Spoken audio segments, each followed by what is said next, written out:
Hi, my name is Chris Collins. I have been a SoundFont designer for many years. I think I started back in '95 or so when I was just a teenager. I designed General User GS, which has been a commonly used general MIDI bank for a long time. I've also designed a lot of sound fonts over the years that have never made it out onto the web. And a lot of my design work has also been for companies that have hired me to do some sound font programming for their virtual instruments. So as you can see here, I've got Vienna SoundFont Studio 2 running.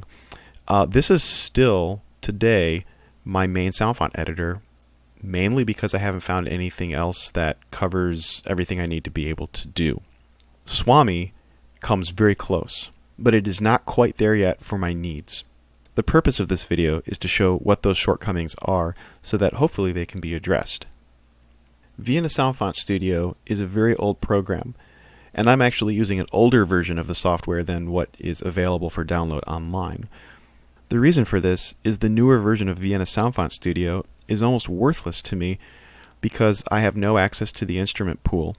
Instruments are only accessible through their presets. You can't work on instruments independently of presets, and there are a number of issues that causes. I'm not going to go into it, but the version that I'm using of Vienna here is one that was only available off of install CDs for, I believe, some of the higher end Audigy cards and EMU professional cards as well. Version 1.31.0. It was never made available for download. It's a 16-bit application, which means I have to run it in 32-bit Windows. I have a multi-boot setup with my computer, so I'm in Windows XP right now, and that's how I can run this software. You also need to have a supported Sound Blaster or EMU card in order to be able to even start Vienna up. I happen to have an Audigy 2 ZS sound card in this computer. So just a brief tour, you can see the different sections here: samples, instruments, presets. You can see parameters down here. They're currently grayed out, but this is all of the envelopes and everything for the different instruments, etc., that I end up working on. Here we have a keyboard where you can see key mappings and things like that. So pretty similar to Swami. The first thing I want to talk about is how default and global parameters are represented. This is an issue in Swami, so let me show you how Vienna handles this. I've got a very simple instrument here: a single preset, a single instrument pointing to a single sample. If I go into this instrument here, I'm going to create a global zone. Now, of course, in Swami, you don't need to do that separately. You just simply click on the instrument, and you can any edits you do are considered global zone. You click on the sample, and any edits that you do are local to that sample. Here we have to create the global zone manually. Anyway, you can see all of the parameters here are black. These are the default parameters for any instrument: 20,000 hertz for the filter cutoff, etc. Now, at the global zone here, if I set, let's say, the attack a little higher, you can see that it now shows red. That means that at this level, this is a local setting. So this is local to the global zone, if that makes sense. Now what happens if I go to the sample is now this attack appears green. This means that it's pulling this value from the global zone. This is useful information that is missing in Swami. Under Swami, this would just show the default value when I select the sample. Having this context is useful when designing instruments. Usually I'd have 10 or more samples in an instrument, and I might want to have all of them with an attack of 0.71 seconds, except for maybe one, which I would change then, and I would be able to bump it up from there. And now we have a local setting. If I click default, I again see the global zone setting. Here's a little mix of local and global parameters. I can always tell exactly what values everything is at. Another thing that really comes in handy is the ability to reassign samples. So let's say that I've tweaked a bunch of things here. I guess we don't have to just say that. I can do that. I'll tweak a few things. And now let's say at some point I wanted to reassign a different sample here while keeping all of the parameters. Under Vienna, I can right-click on this wave, and I can go reassign, and I can pick a different sample from the sample pool. Reassigning the sample will preserve all of this information. This is particularly useful in cases where I have to do sample editing. Let's say it turns out there's a click in a sample, and I need to edit that out. So I go and I edit the sample, import it as a new sample into the sample pool, and then the only way I can, replace that sample in Swami is to completely reset all of these, drag the sample into the instrument and then have to reset all of this data manually. So I can't do that. It takes way too much time. Another thing that is missing in Swami is the ability to edit sample offset. If I double click on this waveform here, I can actually change where the sample begins. So this is something I use, for example, if I need to fix the attack on something, or if a sample has too much dead space at the beginning. Or sometimes I've actually used this to reduce, phasing effects or phase cancellation, etc. Anyway, Swami doesn't even have the option to put this information into the SoundFont at this point in time. Lastly, I want to go over modulators. This is the most complex of the issues that Swami has, and I'm just grateful that Swami even properly supports and plays modulators. Most SoundFont editors don't. To start, I'm going to rename this instrument. And then I'm going to make a few copies here.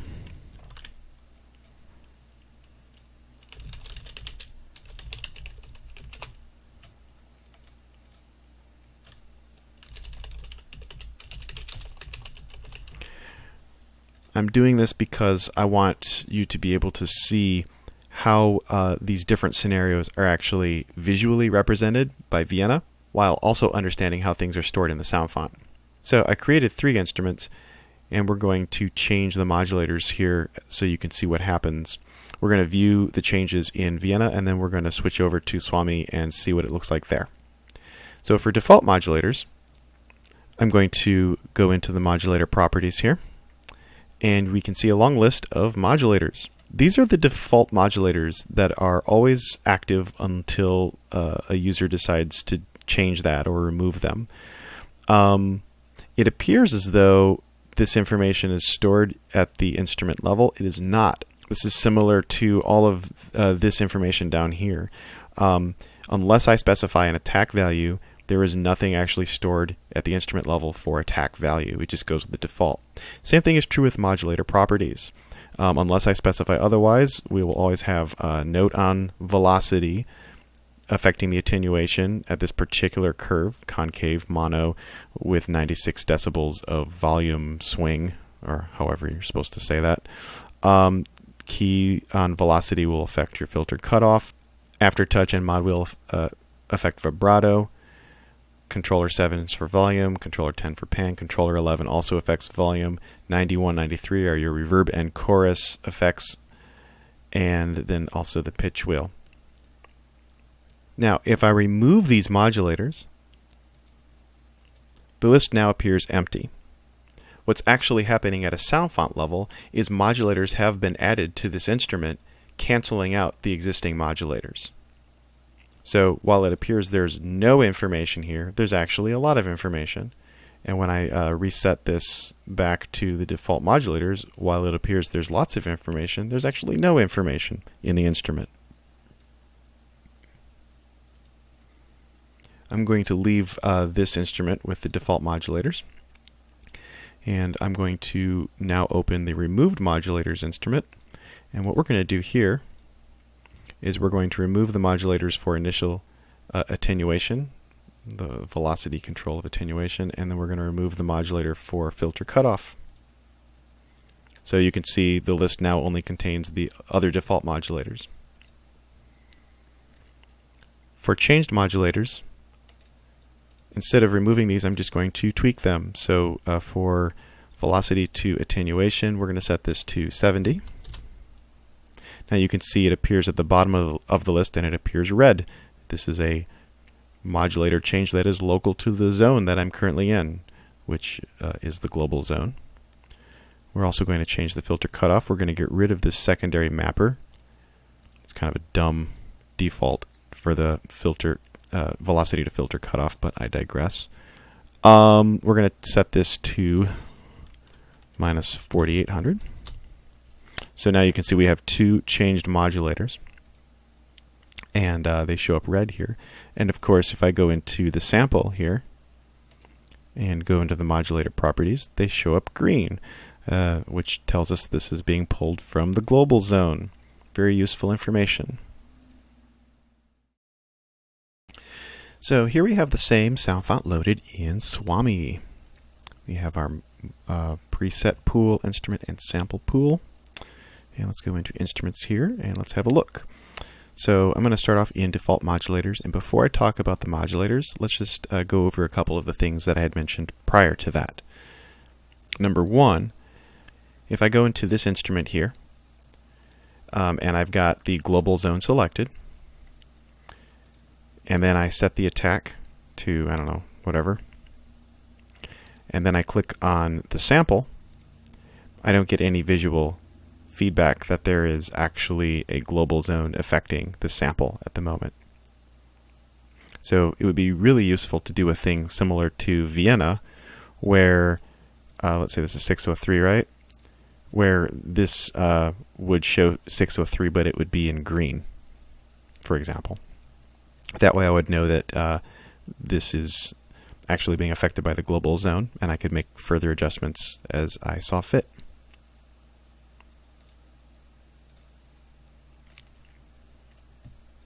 Also, as far as the missing sample offset information, that could either appear here on the sample editor. There's plenty of space over to the right of these goggles here.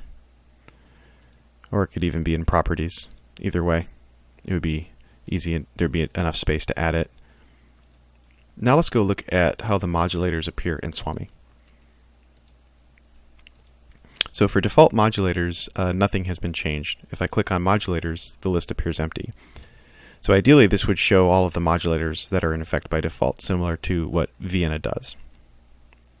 Now, if we go to the removed modulators instrument, we can see the two modulators that have been added to the instrument to cancel the default modulators. So here we have our filter cutoff, which had two modulation sources. Both note on velocity, one being a switch, one being the linear curve or whatever. And the amount is set to 0, so this is what cancels the default modulator. And then for the volume envelope, it's the same thing. Everything is identical to the default modulator except that the amount is set to 0. So again, just like Vienna, this should appear as a list of default modulators minus the velocity to filter cutoff and velocity to attenuation. Now if I go to the changed modulators, this is interesting because we have 3 modulators showing up. We have the velocity to filter cutoff modulation, which is set to 0. This is what cancels the default modulator. But then we have a second modulator added in, which is different than the default sources and has a different amount. So looks like we cancel the default modulator, then we create a whole new modulator. But for the velocity to attenuation, it looks as though it instead of having a canceling modulator, it's just enough to change the value, which cancels it. So I'm sure there's stuff in the SoundFont spec about that. However, this list should probably appear similar to what Vienna does, where we have all of the existing default modulators showing up black, and then we have the locally changed modulators, which would be this one and this one, showing up in red. And then of course this one wouldn't, anything that just cancels the modulator wouldn't be there. I hope this is all making sense.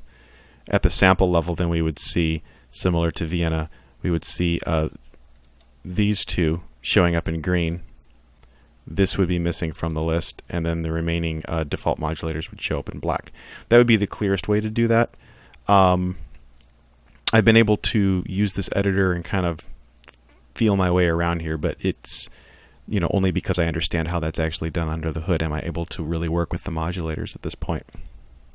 So those are the main things that keep me from using Swami as my default SoundFont editor. I'd like to eventually be able to not rely on 16-bit software for editing sound fonts, and this is something I still do for my job. Hopefully these changes will be easy enough to understand and to implement, and I wish I was a coder, otherwise I would put my hand to it as well, but at least I can make good videos. So hopefully this has been helpful.